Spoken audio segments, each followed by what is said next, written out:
我係 CEO 嘅助手，我叫陳奕恒。你呢？我叫陳志玲，我剛剛畢業，我嘅 office 喺設計部。歡迎你嚟陳氏集團。係啦，我哋係咪見過面？頭先我哋唔小心吻咗對方，我腦海好似有幾個畫面，我哋着住古裝，有着文裝。我都有咁嘅畫面。你對呢個玉佩興趣？係，講得奇怪，我次都夢見呢塊玉佩，好似前世見過一樣。其實我都係揾緊呢塊玉佩。咁不如我哋定聽日，我們傾談新呢片。唉，佢行得咁快，都來不及問佢嘅電話，聽日點樣約佢？陳總裁，你有咩吩咐？幫我同人事部拎頭先嗰個女仔嘅聯絡號碼。哇，總裁終於開愛情火花啦！佢有可能係我想揾嘅女人。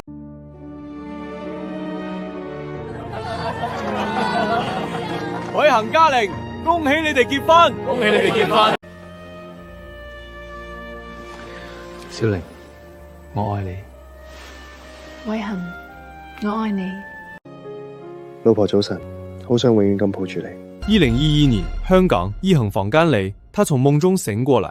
我同嗰位女仔結過婚。死啦！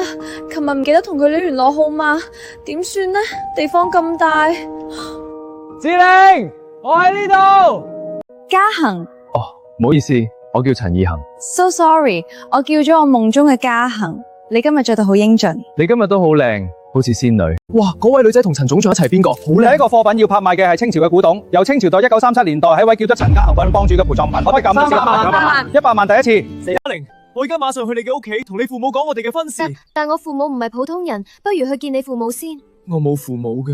對唔住。冇事，我仲有一個契爺，我而家馬上帶你去。嘉恒，你隻契爺係你嘅睇落嘅神氣又特別好，唔通你契爺就係？契仔，你終於翻來啦！咦，呢位係契爺，呢位係我未來嘅夫人。乜話？小姐，你不如先翻去同你父母傾下，我會同我契仔傾。志玲，呢塊玉佩送俾你。唔得，呢塊玉佩500萬啊！我醒息嘅工資都付過號喎。係啦，你只係一位助手，點有咁多錢啊？哦，呢塊玉佩其實陳總借錢俾我買嘅，我哋係好朋友。原來係咁。係啦，你今日仲有 appointment嗎？不如我哋去睇一部電影。不如我哋一齊去睇《南京大屠殺》。咁巧，你又想睇呢部戲？呢度係陳侯宅，我同陳總借嘅。你醒日陳總前陳總後，佢真係咁好？聽同事話佢嘅人品唔係幾好，佢刻薄斤斤計較。邊個話嘅？佢唔知幾好。